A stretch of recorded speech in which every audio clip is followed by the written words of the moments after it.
दिव्या तुम बिल्कुल भी टेंशन मत लो, भैया ना जल्दी ठीक हो जाएंगे। पता है दिव्या, तुम्हारे जैसी पत्नी ना भगवान सबको दे, जिसने मेरे बड़े भाई का ऐसे ख्याल रखा जैसे कि उसका बड़ा भाई हो। मैं तुम्हारा ये एहसान ना कभी नहीं भूलूंगा। अरे नहीं नहीं प्रिंस, इसमें एहसान की क्या बात है? तुम्हारे भैया मेरे भैया एक ही बात है ना। मैं तो ये बोल रही थी बस तुम भैया को किसी भी तरीके से ना जल्द से जल्द ठीक कर दो, है ना। हाँ दिव्या, जिस हिसाब से तुम केयरिंग कर रही हो ना भैया की, उस हिसाब से तो मुझे यही लग रहा है कि भैया आजकल में ही डिस्चार्ज हो जाएंगे।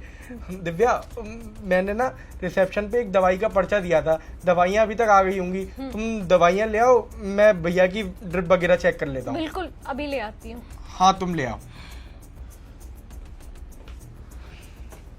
प्रिंस, अरे भैया क्या हुआ, आप ठीक तो हो? 1 मिनट रुक जा प्रिंस, मैं एकदम सही हूँ।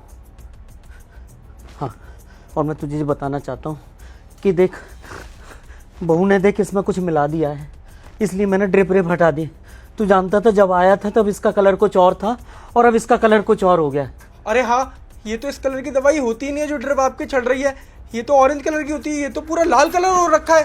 देख भाई, मैं तुझे यही बताना चाह रहा था कि वो शायद मुझे मारना चाहती है। तुझे मेरी बात पे विश्वास नहीं होगा, तू एक काम करना, अभी वो आए ना, तू बस उससे ये कह देना कि भैया नहीं रहे, तू उसके बाद देखना कि क्या होता है, और चुपचाप उसकी बातें सुनना या देखना, ठीक है? तू मेरी बात तो मान जा। हाँ भैया, मैं मान रहा हूँ आपकी बात, पर दिव्या तो आपकी इतनी केयर करती है, और ये सब दिखावा है बेटा, सब दिखावा है। तू मेरी बात मान छोटे भाई, एक बार मेरे कहने से ऐसा कर ले। भैया रुको, दिव्या आ रही है, जल्दी लेटो आप। चल जल्दी जा। प्रिंस, रिसेप्शन पर तो वो बोल रहे हैं कि ऑलरेडी एक वार्ड बॉय दवाई लेने गया हुआ है, और फार्मेसी में 1-2 दवाइयाँ अवेलेबल नहीं थी तो वो पास में कहीं गया है दवाई लेने।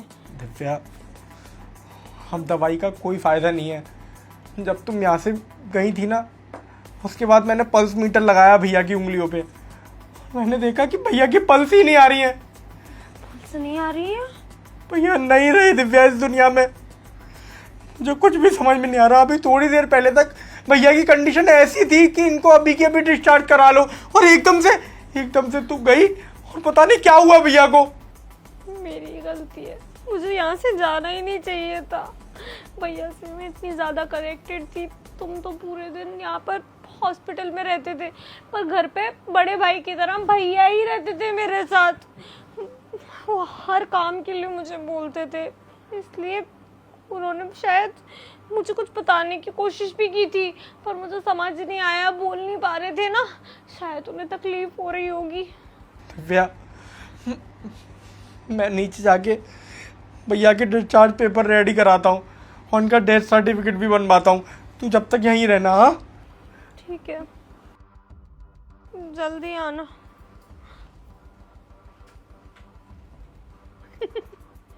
गया बेवकूफ, इसको लगता है कि इसका भाई इसलिए मरा है क्योंकि उसकी तबीयत खराब थी, पर इसे क्या पता कि इसके भाई की तबीयत खराब भी सिर्फ इसलिए थी क्योंकि मैंने उसे गलत दवाइयाँ दी थी। बीपी की जगह कोई और ही गोली दी थी, जिसकी वजह से वो हॉस्पिटल तक आ गया। और मैं तो चाहती थी कि एक बार ये हॉस्पिटल आ जाए, जिससे कि जब मैं इसे मारूं तो सारा का सारा ब्लेम डॉक्टर्स और स्टाफ पर जाए, ना कि मेरे ऊपर। घर में मारती तो मुझ पे शक जाता, और इन लोगों को तो बिल्कुल भी पता नहीं चलेगा कि मैंने इसके भाई को मारा है। और अब तो किसी को शक भी नहीं होगा कि इसे मैंने मारा है, क्योंकि इसका इलाज तो खुद इसका छोटा भाई ही कर रहा था, सगा भाई। उस पर भी किसी का शक नहीं जाएगा।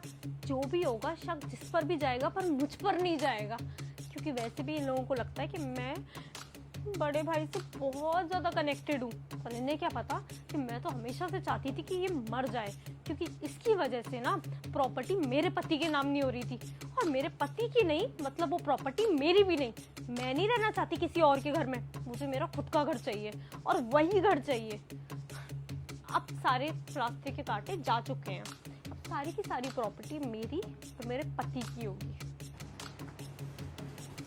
अच्छा दिव्या, तो इसका मतलब मेरे बड़े भाई मुझसे बिल्कुल ठीक कह रहे थे कि तूने उनकी ड्रिप में कोई इंजेक्शन लगाया है जिससे कि वो मर जाए, और उन्होंने वो देख, वो ड्रिप पहले ही अठा दी थी, और तेरे जाते ही ना मुझे तेरी पूरी हकीकत भी बता दी थी।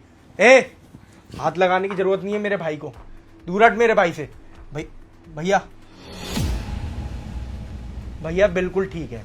भैया ने मुझसे बोला था कि दिव्या जैसे ही आए वापस तो तू उससे ये बोलियो कि भैया मर चुके हैं, क्योंकि हमें भी तो मालूम पड़े कि आखिरकार दिव्या ये सब क्यों कर रही है। और देख भैया का प्लान काम कर गया, तेरी पूरी की पूरी हकीकत हमारे सामने आ गई और तुझे शायद पता नहीं है।